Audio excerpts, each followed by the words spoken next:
Kaya tinawag yan, sir, ng intelligence pati confidential. Kaya huwag kang magtanong kung anong confidential ginawa ko. Confidential nga eh. I'm protecting the interest of the Republic when I dispense confidential funds to the military and the police. Do not make me account for something which I cannot do legally. That is not allowed by law. I am prohibited from doing it. Okay, let me answer you. Chance to answer. You are asking as if you are from the COA. Hindi ka naman COA. Hindi kita sagutin ng tama kasi wala akong alam. Mr. Chair, tanong po natin sa dating Pangulo Rodrigo Duterte. Gusto po natin i-confirm kung totoo na matapos mag-testify dito sa Quad Committee si retired Colonel or dating Colonel Garma, Regina Garma, totoo po ba na tumawag si dating Pangulong Rodrigo Duterte sa kanya para ipaliwanag kung bakit INC members kagaya ni Colonel Leonardo ang mainam na ilagay sa key roles dun sa war on drugs? I will not do it. And I will never do it. And I did not do it. Hindi ako mag-explain sa pulis kung ano ang ginawa niya. Ikaw ang managot niyan, hindi ako. Kung may order ako sa pulis, gawain mo yan. At pagka pumutok yan, iyo yan. Huwag mo akong turuin dito kasi trabaho mo yan as a pulis. Hindi kita kailangan. Sabi ko nga, 2 taon ako nagturo sa Police Academy, including criminal procedure and evidence. Hindi lang sophisticated, raw lecture lang. Pero hindi ako nagsabi ng turo ng gano'n ka-stupid. I mean, you should maybe medyo habulin mo ang utak ko, Andre. Hindi ako ang presidente kung... Hindi ako. Mr. Chair, linawin ko lang yung tanong. Yung tanong ko po ay kung totoo ba na tinawagan ng dating Pangulo si Colonel Garma matapos mag-testify ni Colonel Garma dito sa Quad Committee. Hindi nga. Bakit ko siya tanungin? Sarili niya yung trabaho. Siya managot. Why would I call anybody? You are a policeman, policewoman, do your duty. Kung nagkaletse-letse yan, you explain to the judge. And if you are not believed by the court, then you go to jail. That is your duty. That is your destiny. Mr. Chair, karugtong po niyan, tama po ba na pinaliwanag na kaya napili si Colonel Leonardo para sa isang key role doon sa war on drugs ay dahil mapagkakatiwalaan siya sa pera? I do not give money to people. Wala nga akong pati pagsayangan yung... Alam mo, kung may pera man ako sa city government, I'd rather buy rice for the... Yung police, may sweldo yan. Kung may operation, magsabi sila, bigyan ko. That's the most that I can do. Kasi magsabi, out of the province, out of the city, you would need gasoline. Alam mo ba, baka what time malaman mo? Alam mo ba na noon ang police walang gasolina? And there are stations na walang gasolina ang police. Alam mo ba yan? Mr. Chair, muna. At yung mga... Mr. Chair, I think nabanggit na po yan kanina doon sa sagot sa mga dati nating mga mambabat. Kinig ka muna kasi... Sandali lang po. Suspended po muna tayo. Um, okay, hearing is resumed. Again, I'd like to remind our resource person and our members to please maintain our decorum. Kung meron po magtataas ng boses, kung maaari po, medyo ibaba po natin yan dahil gusto po natin ay matiwasay itong ating committee hearing sa ngayon. Congressman Manuel, please proceed. Thank you, Mr. Chair. Mr. Chair, sa dating hearings ng Quad Committee, retired Police Colonel Edelberto Leonardo confirmed na merong reward scheme for police personnel under the drug war of former President Rodrigo Duterte. At meron din pong isang interview mismo sa dating Pangulo na kaya gusto niya ay INC, yung merong key roles dun sa drug war, ay dahil nga kapag INC daw, mapagkakatiwalaan sa pera. So gusto po nating ma-confirm, given the presence of the former President, kung totoo yun, na INC yung mapagkakatiwalaan sa pera para dun sa reward system.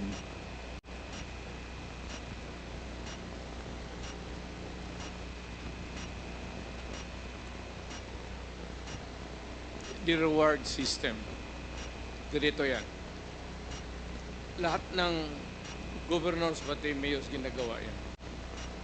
If there is an operation which is not funded by the police because there is really no money, particular money for every crime committed at yung for the operation, lalo na out of town, you have to provide. If it says Davao City, outside of the province, Cotabato, prosecutor kasi ako, so I will begin to count kung magkano. Sabi sir, sa South Cotabato, gaano kalayo yan? Anong gamitin ninyo? May gasolina, pagkain. So, ang pagkanguri ko, pagkain. Bigyan ko yan sila ng, okay, I'll give you 20,000. Magamit nila yan, gamitin nyo yan. Pag may sobra niyan, magsabi sila, sir, hindi na ubos. Kasi nahuli ka agad. Kasi marami, hindi mo masuloy, hindi mo mabulsa yan. Kasi marami kayo dyan sa team na police, nag-ooperate. Sasabihin mo talaga yan pagbalik, sir, may sobra dito, sir. Ilan? Sir, kalahati. Sabi ko, inyo na yan. Mr. Chair, Reward. Correct. Very correct. Talagang totoo. At minsan, bigyan ko pa dagdag. so Mr. Chair, dahil ngayong kino-confirm na rin naman ng dating Pangulo na merong reward system at sabi po niya hindi lang pala siya yung gumagawa niyan. Meron ding iba na gumagawa niyan in relation dun sa anti-drug campaign. Mr. Chair, I'd like to delve into specific persons na napangalanan na rin dati sa Quad Committee. Nabanggit din ng dating Pangulo sa Senado, merong pong alias Smoking na tagabigay ng pera sa mga pulis para sa drug war operations. Ito pong si Smoking ay bahagi po dati ng Presidential Management Staff. Tama po ba, Mr. Chair? Yes. An employee of the management staff. Mr. Chair, bakit kinakailangan na isang taga-presidential management staff ang tagabigay ng pera? Saan po ba nanggagaling yung pera na siyang ginagamit para dun sa reward Sa system? peace and order fund of the government. Huwag mo namang sabihin na ako pa ang magbigay doon sa mga pulis. Do not expect me to go down from the office at sabihin ko mag-distribute ako. Mr. Chair, yung Peace and Order Fund, saan po yun specifically nakalagak?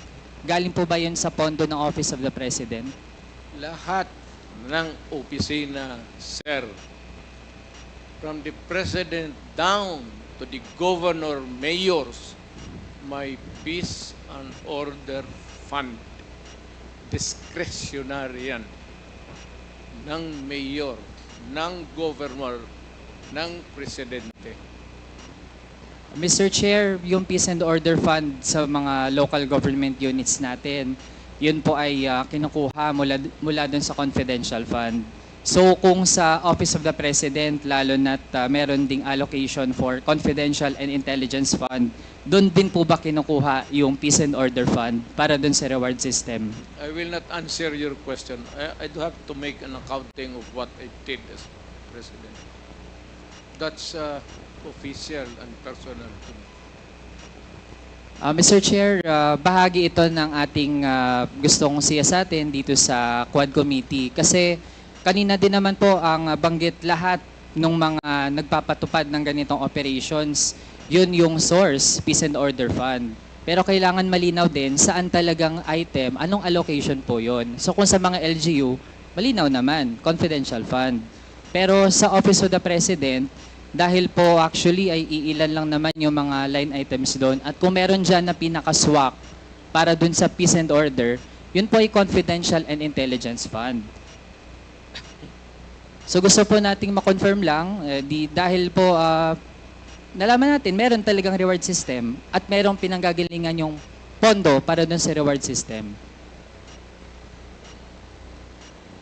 Sir, sandali. Medyo papahingin mo lang ako ng...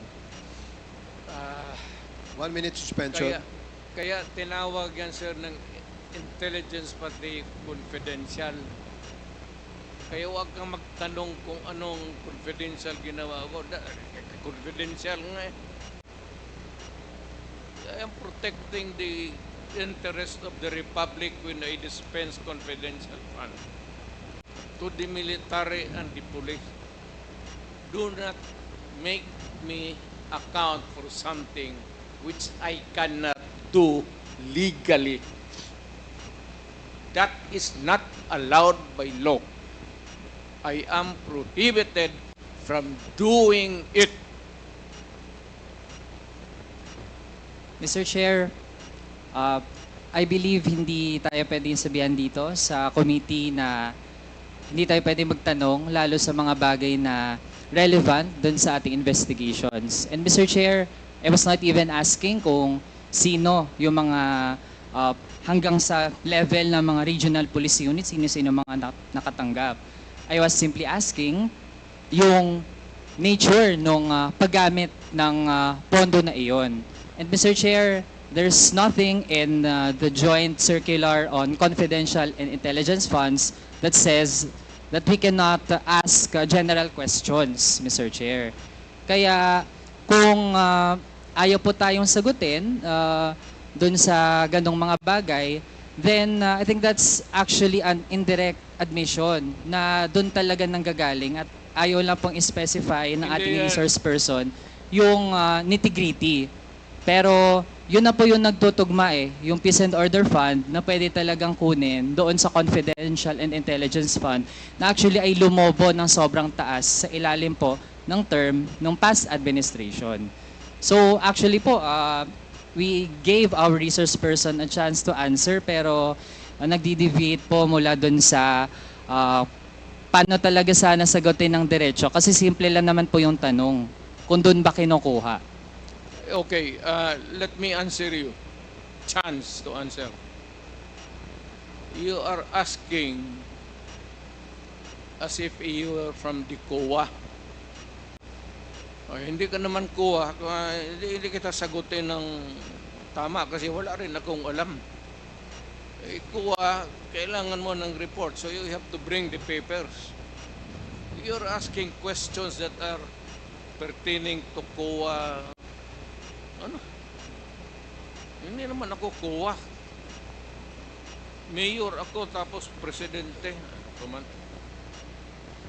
Sige, Mr. Chair, I won't belabor the point pero tingin ko ang mga kababayan natin yung makakausga. Malinaw naman po na wala po sa aming dalawa yung taga-COA pero mismo po nasa memorandum circular din naman na dapat ay ipatupad ng COA na dapat ay kung mayroong mga ahensyang nabibigyan, nag-grant ng confidential and intelligence fund, dapat po hindi nga yan in the first place nakatago mula sa mga kababayan kasi the fact na nakatago po yan, ito po yung nangyari. nagamit po ang pondo na yan para dun sa mga extrajudicial killings na kumitil ng buhay ng mga kapwa nating kabataan, magiging yung tens of thousands ng mga pamilya na actually ay hanggang ngayon nagdurusa at walang hustisya.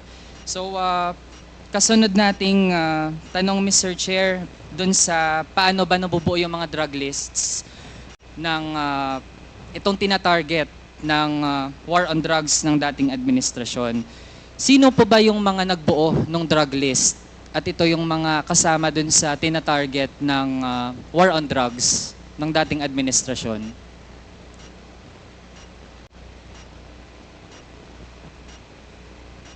Drug list, it has to come.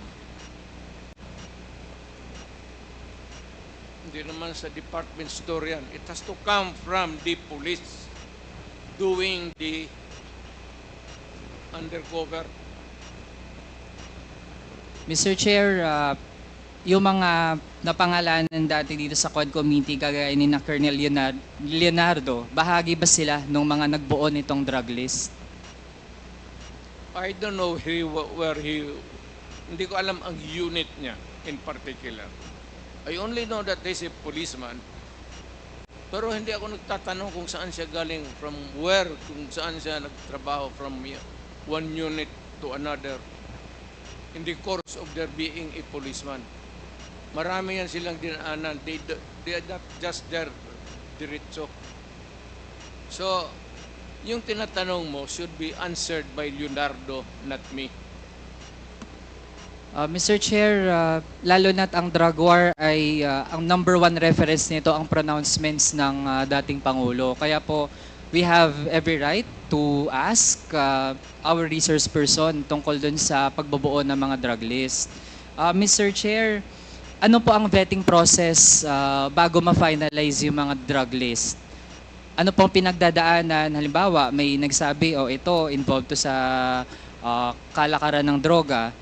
Paano po natitiyak na yung final na version ng listahan, yun talaga ay yung mga merong sapat na batayan para masama dun sa listahan? Wala akong vetting committee as president or mayor. Trabaho ng pulis yan. Hayaan mo sila sa trabaho nila. Tama man o mali, kanila yan. Ako dito sa aking trabaho, tama o mali, sagot ko. Pero yung vetting, bakit? What? Ang mayor mag-vet pa? You want to say that I have to, tatanong pa ako ulit to make a second investigation or a second guess? Do you expect me to do that? Mr. Chair, Wala ka bang mayor na kilala? Magtanong ka muna. Mr. Chair, exactly, precisely. Kaya po tayo nagtatanong kasi kung walang vetting process, edi paano po yun kapag meron palang nasama? Sinama lang halimbawa ng isang pulis dahil tingin niya mataas yung reward, kaya mainam na patayin nila yun kasi sasabihin lang ng dating Pangulo na siya bahala. Tapos pag napatay, makiklaim yung reward at okay lang kasi hindi talaga na-check kung yun ba talaga ay merong key role dun sa illegal drug trade.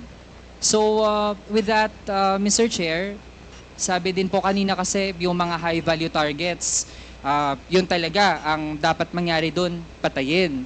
So Mr. Chair, gusto nating malaman, lahat po ba ng mga high value targets dun sa drug list na hindi na vet, lahat po ba yun ay merong unlawful aggression na ginawa noong sila ay gustong tugisin ng pulis? Again.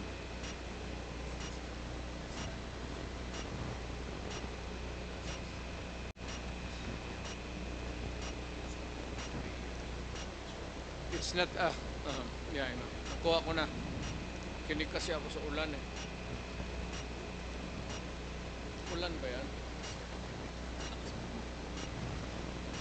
Kaya kita mo, ulan ka na.